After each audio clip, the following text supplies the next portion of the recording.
Bună dimineața și bine v-am găsit la Agrostrategia. Sunt Vlad Macovei și invitatul meu din această dimineață este domnul Jaydeep Singh, CEO al unei companii de agribusiness din domeniul echipamentelor și mașinilor agricole. Bună dimineața, domnule Singh, ne bucurăm că sunteți alături de noi. Vreau să vă întreb, pentru că e un domeniu foarte interesant acesta al mașinilor și echipamentelor agricole, toată lumea vorbește despre asta. Cum vedeți domeniul în care activați și ce tip de tractoare, de combine și de alte mașinării vom avea de acum în 5 ani de zile? Care vor fi principalele trenduri de dezvoltare și de cercetare și de inovare în acest domeniu? Good morning, Vlad. Thank you for having me here. It's a pleasure to be here. Look, I think like every industry that is today, we have to look ahead 5 years.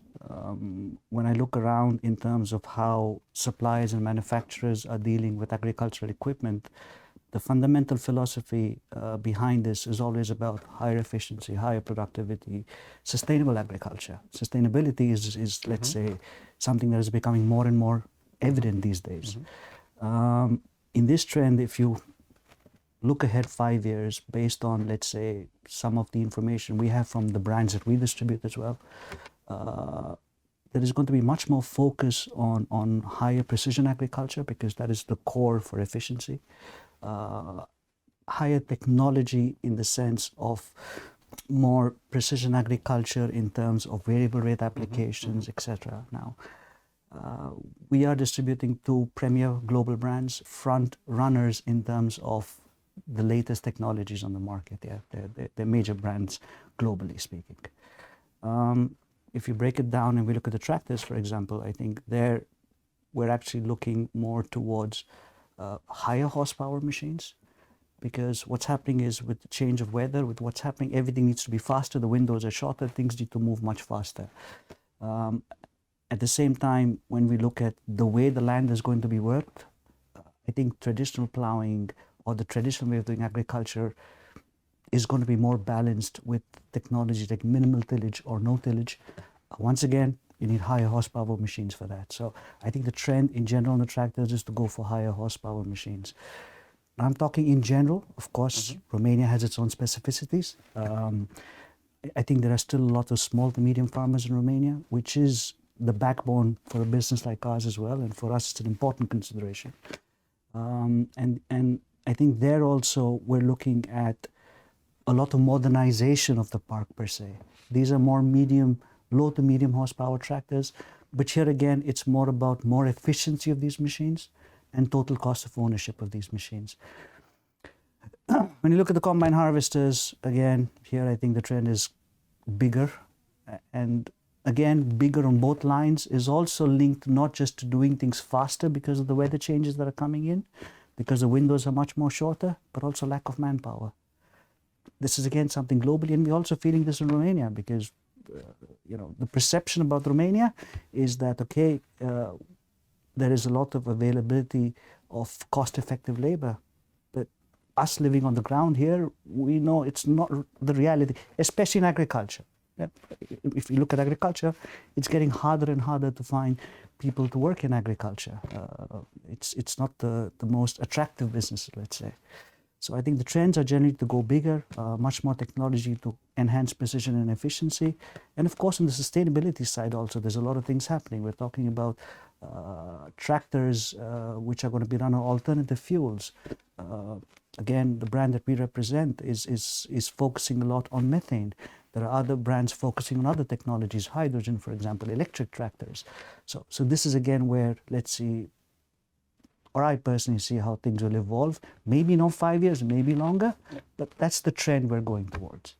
Aveți o experiență vastă și cunoașteți domeniul acesta agricol, ați lucrat inclusiv la nivel de fermă în România. Sigur, în termeni economici ar însemna să vă rog să faceți o analiză SWOT, dar până la urmă pentru telespectatorii noștri, pentru publicul larg, ce merge bine și ce merge cu loc de mai bine în agricultura României și în ceea ce privește activitatea fermierilor și a sectorului agroalimentar din România? So first of all, I would like to say probably my experience is not the vastest.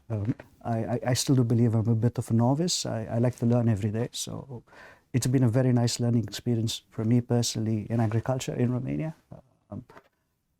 I had a short experience of managing a farm, and it really showed me how difficult a farmer's job is. So I'd like to start by saying I have immense respect for what farmers do.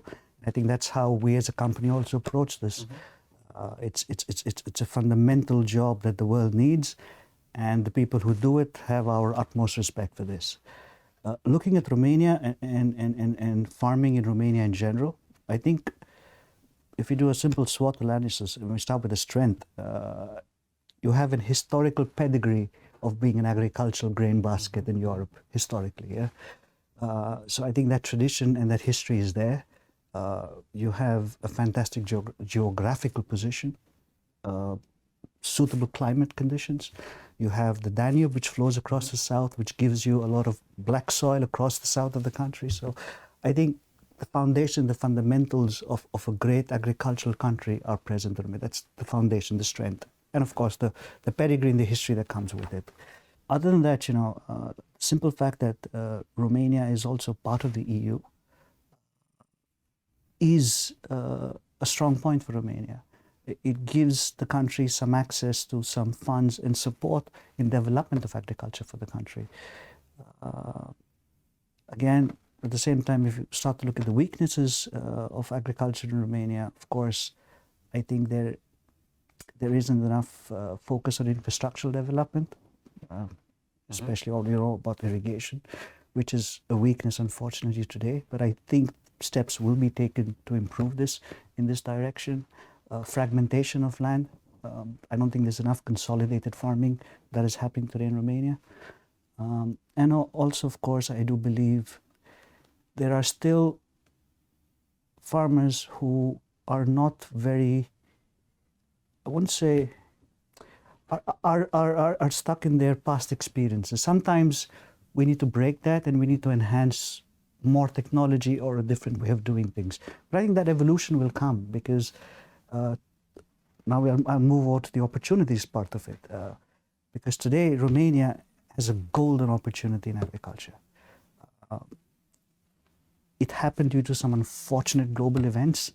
I mean, the last two major global events, starting from the pandemic, which reinforced food security for every country, plus the European Union in general. And then, of course, what happened in Ukraine, which is traditionally the grain basket of Europe, has now put the spotlight on Romania. Yeah? This is a massive opportunity for Romania and Romanian agriculture to be a major global player. And I think steps will be taken in this direction to make the most of this. I'm sure Romanian farmers are more than up to the task. If you look at what Romania contributed in 2022 in terms of grain output, in a moment where things were very difficult, Romanian farming and Romanian farmers stepped up to the cause. So that's a fantastic opportunity. Again, being part of the EU, but still being sort of on the eastern board with good connectivity to infrastructure in terms of the Black Sea port, the Danube. Logistically also, it's a fantastic location. So, and in terms of threats, well, it's again, the global environment is so unstable today. Nobody knows what's going to happen tomorrow, So the entire global environment today, I think, makes the farmer's life much more difficult because already it is not a job that is 100% scientific. There is a lot of elements with regards to weather, a lot of elements that come in. And on top of that, if you have a lot of global instability in terms of commodity pricing, whatever, it doesn't help. And that is an immediate threat. And I would say, let's say, the lack of enthusiasm of the young generation to get into agriculture, don't blame them. I think Generation Y was impacted by how society in general developed. So that's in essence how I see it. Da, dincolo de riscuri, păreți optimist cu privire la agricultura României, nu? Absolutely. I see, for Romania again, as I started off by saying, what happened in the last couple of years has presented a unique opportunity and occasion to rise up. And I think it will happen. It will happen. On the short term, again, you might have some issues, like, you know, we see what's happening with commodity prices now based on the input prices last year. There might be, let's say, on the very short term, some hard moments, but in the next 5 to 10 years, I think the only way is up. Activați într-o piață importantă pentru fermieri.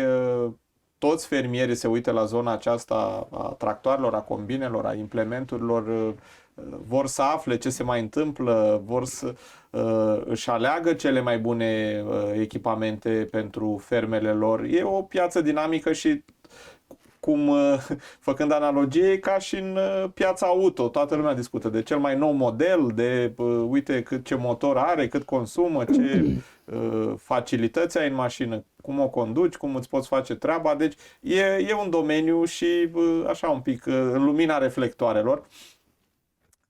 Din punctul dumneavoastră de vedere, în piața aceasta a echipamentelor și mașinilor agricole, cum se prezintă în acest moment în România?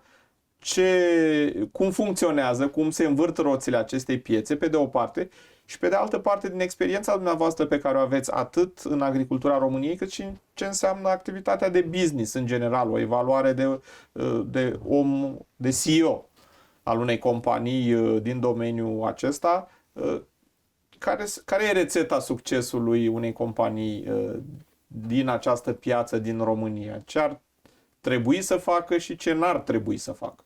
Sometimes, no matter how good you are, no matter what you do, what you plan, a little bit of luck helps. Yeah. So we're a relatively young company, 7 years old, compared to, let's say, the stalwarts of our industry started much more before us. In the end, I think you need to approach business with a certain set of values and principles. For example, we have the utmost respect for our customers, our competitors even, and all the brands that they supply. What helps in establishing a strong distribution business in agriculture in a market like Romania is to have, let's say, a strong brand with a good product portfolio of offering. But this is just, I would say, 10 to 15% of the story. Because in the end, how we see ourselves in this business, we don't see ourselves as an equipment supplier. We see ourselves as a partner to the farmer. Yeah.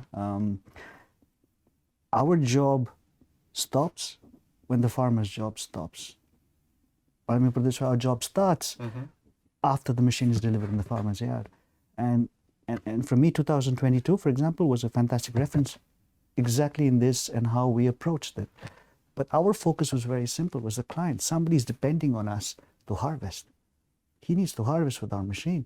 It doesn't matter if the machine is not available, if the machine breaks down. We need to make sure, when we sell a harvester, for example, our job is to get the harvest done. This is what we committed. So I think it's more about a commitment in your approach to the business and keeping the client in the center of everything that you do.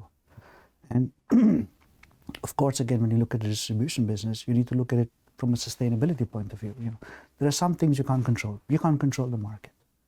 The market could have influences from multiple factors. Yeah, you might have a bad agriculture, like what happened in 2020. Yeah, to make sure your business is stable and steady, you need to focus much more on a service-oriented approach, which means the stalwarts of your business become after sales, which is service and parts, because that is something which will keep you afloat even in a bad year. And in a good year, it drives your profitability. But at the same time, you also use that to keep your customer close to you and to show to him, you know what, we're more than just an equipment supplier. We are part of your business. When we sell you a machine, it's not about us selling you a machine. It's about us delivering you what you want to do with that machine, getting the maximum usage out of that machine. And this is where we come in. And this is how I see a distribution business today. Am vorbit despre piață, despre ce înseamnă raportarea la client, la fermier și evident că e cea mai importantă parte, dar cum colaborați cu colegii dumneavoastră, cu românii, cu echipa pe care o aveți, care e experiența și care e, hai să zicem așa, feedback-ul dumneavoastră? You can see from the smile on my face, it's something which I'm very proud of, is the people I work with. You know, I'll be honest, for me agriculture was something, if you'd asked me about agriculture, I don't know, 8 to 9 years ago, I didn't know much about agriculture. I come from commodity trading. I'm an accountant by profession. Is something which is part of who I am, because it's part of my evolution. I've grown up with my colleagues, and we've grown up together in a business where, let's say, we learned in fire. You know, we made a lot of mistakes, but we grew from those mistakes. And for me personally, it's been phenomenal working with everyone around me. The support, the trust, the respect, it's immense. Sometimes it becomes a burden for me, in the sense that, you know, when you have that amount of trust on you, it's a huge responsibility. But at the same time, I've been proud of that. You know, it's when you see people come to the office and it's a nice environment, it's full of joy. You come to work, but you come with joy, and that's the most important thing. And I think that's something we've all managed together. Mm-hmm. We've all managed to build in this company. And really, there are days when I'm tired, I can't wake up, but when I walk into the building and walk into the office, I feel alive. And that makes a difference, because, you know, we spend probably more than 50% of our lives in the office, and that's where you need to make sure you have this nice environment, that gets the best out of you. Discutăm despre ce înseamnă această piață a mașinăriilor agricole, a echipamentelor agricole atât de importante pentru fermieri și pentru sectorul agroalimentar, după o scurtă pauză de publicitate. Am revenit la Agrostrategia împreună cu domnul Jaydeep Singh, CEO al unei companii de agribusiness din sectorul echipamentelor, utilajelor și mașinilor agricole. Domnule Singh, vorbeam înainte de pauză de această piață a mașinăriilor agricole, de cât de importantă este această piață pentru fermieri. Cred că și dumneavoastră și eu și toată lumea care este în domeniul ăsta, când discută cu fermieri de zona aceasta, o componentă importantă de discuție este zona de service, de piese de schimb. Fermierii evaluează până la urmă companiile și piața și în funcție de aceste servicii, nu numai de echipamentele și, evident, tractoarele și combinele în sine. Ați menționat acest lucru. Haideți să discutăm un pic, să vedem care este strategia dumneavoastră și, până la urmă, care e viziunea dumneavoastră în ceea ce privește această zonă a serviciului și a interacțiunii directe cu fermierii atunci când acesta are nevoie să fie înlocuită o piesă, să fie reparată, combina sau tractorul. Cât de importantă este pentru strategia dumneavoastră? I think if you look at our development of our business, you will see that this has been the foundation of how we've approached the business. As I said, we started in 2016, but the first thing we did, even before really we started to sell, was to focus on having the infrastructure based on a capillarity and a strong network to be close to the clients, because for us, the pillar of our business is after sales and service. And I think that is something which the client wants and needs, because at the same time, you know, we have the experience, because once again, within our group, we have farming operations as well. And as I mentioned, I spent about a year and a half also on the farm. And I remember when I was on the other side buying equipment, okay, I was looking at the product, I was looking at the price, but at the end, I remember my first acquisition was based on the service support that was going to be available for that machine. Because let's be honest, every activity in agriculture is a window. Doesn't matter if you're seeding, spraying, it's a short window. And when you're spending that amount of money and your machine is not working at that point in time, that's a problem. So once again, we're not perfect. Yeah. Romania is a massive country. We're talking about agricultural land of more than or close to 5 million hectares. So you'll never be able to cover it 100%. On the spare parts side, of course, we have worked actively, and I think we've done a pretty decent job on that as well, because you need to be sure that you have the right part at the right moment.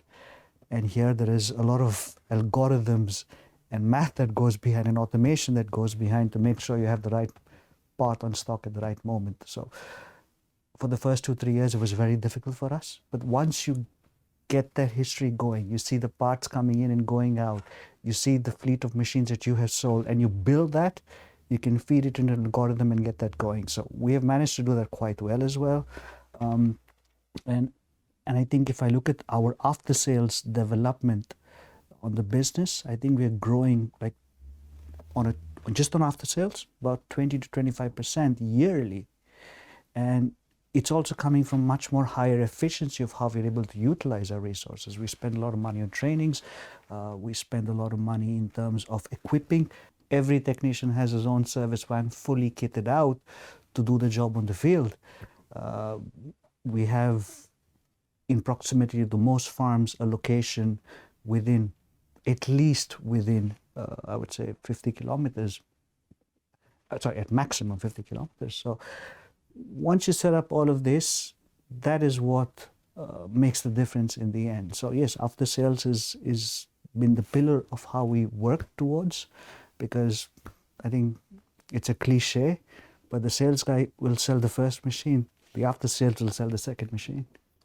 Am vorbit despre o zonă importantă pentru fermieri, mai ales în campanie, când au nevoie de service, când au nevoie de o piesă, lucrurile astea devin esențiale pentru fermieri.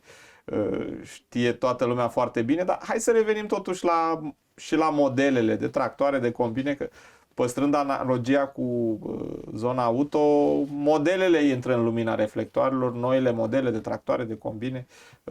Repet, e un domeniu foarte frumos și fermierii se uită așa la zona aceasta în lumina reflectoarelor. Mergând și spre Formula 1, dacă vreți, toată lumea vorbește de recorduri doborâte. Cât de important e pentru dumneavoastră și cât de importantă credeți că este pentru piața de agribusiness această idee de record, de, uite, cea mai mare suprafață recoltată dintr-o cultură anume într-o unitate de timp, cea mai puternică combină care a făcut o anumită lucru, cel mai bun tractor care a făcut o lucrare în cel mai scurt timp. E un lucru, adică cât e marketing și cât e business până la urmă? Look, first of all, what we did last year was something, from my point of view, was phenomenal, because, as I said, it was a very hard harvest period. Mm-hmm. I mean, to be sure, we were able to deliver all the machines in time for the harvest. And on top of that, when your team takes on the challenge to do something more, tells you how driven they are and how much what they do means to them. Because I think this was a massive team effort. And the world record we did was not just showcasing the product, because, let's be honest, the brand already holds the world record for the last 7 years for the highest productivity. So our intention was not that. Our intention was to do something which people can relate to in Romania. Yeah, it's nice to talk about the world record that's done somewhere else in different conditions. No. The idea was to showcase what the product can do, but more importantly, to showcase that we know how to get the best out of the product. We have that know-how and expertise to do that. So this record was more about the team. It was about, if you actually read the record, it categorically says most amount of wheat harvested by a team. So that was the focus. It was about us proving that we know what we're doing, because, again, as I said, we're a relatively young company, and at a certain moment, we wanted to show how passionate we are about what we're doing, and how capable we are in terms of delivering something like this. And again, to put it into context, a record of this level has never ever been attempted by a dealer or importer or distributor. Usually it is the manufacturer who does this. So not just that we attempted it, we did it. And it's a testament to my colleagues and how good they are at what they're doing at the same time. Și cred că spune ceva și despre piața în care activați în România, despre fermierii de aici. So it is something tangible. It's done here, on this soil, on these conditions. A product that we think is best suited for these conditions. So this is what we wanted to present and showcase. Da, și e important pentru că până la urmă asta arată cât de cum să spun eu, nivelul la care a ajuns agricultura românească, astfel încât companiile, și compania dumneavoastră și celelalte companii din domeniu, pentru că e o piață care livrează performanță, toate companiile își fac treaba, până la urmă arată cât de importantă e această piață pentru agricultura națională. Fără aceste echipamente agricole de top, n-am putea vorbi de producții, n-am putea vorbi de profituri ale fermierilor, n-am putea vorbi de investiții în fermă, de dezvoltare. Până la urmă, mașinile astea aduc bani în fermă, nu? We want to be the best for the best. Yeah? So they deserve to have the best, and it is our responsibility and obligation to be the best in terms of providing a higher level of service to them to get there. Trebuie să vă duc acum și în zona, știți cum e, cred că e un pic așa în zona de clișeu, dar m-au rugat și colegii să o fac, să vă întreb ca expat dacă vă plac mici, dacă mâncați mici. Și redevenind așa, serios, vreau să vă întreb, din punct de vedere personal și profesional, România, cum o priviți? Cum vă simțiți aici? V-a ajutat să vă dezvoltați? Adică când veți ieși la pensie, veți avea amintiri plăcute despre România? Ce veți reține până la urmă? Dar trebuie să-mi răspundeți cu micii și, în general, ce mâncare românească vă place? Fasole bătută. No, but no, mici. I really like mici. I think it would be, probably if I have to name my favorite Romanian dish, it would be mici. Look, I think life is all about perspective. I'm lucky in a certain way. I would consider myself a product of globalization. Been born and raised in Africa, studied in the US, spent a bit of time in India, worked in the Middle East. So I've had a lot of exposure to different cultures and different ways of life. And when I came to Romania, I think it felt like home from the very beginning. And I have to be very honest, I think in general the people here are very accepting, very tolerant of again, I'm going to talk about myself. I don't know others' experiences, but for me personally, it's been a phenomenal journey. I mean, if I talk about in my personal life, the closest people I have today in my life, other than my own family, are all Romanians, and it's also been a part of my development and evolution. I think the last 10 years have been a very important part of that, and of my evolution, and it's happened because I've been here. In essence, it's a beautiful country. What more do you want? You have a wonderful coastline, you have wonderful mountains, you have all four seasons, you have a lot of greenery around. Okay, there are some things which, I mean, no place is perfect, but you know, once again, I said life is about perspective. When you've lived 18 years in Africa, you know,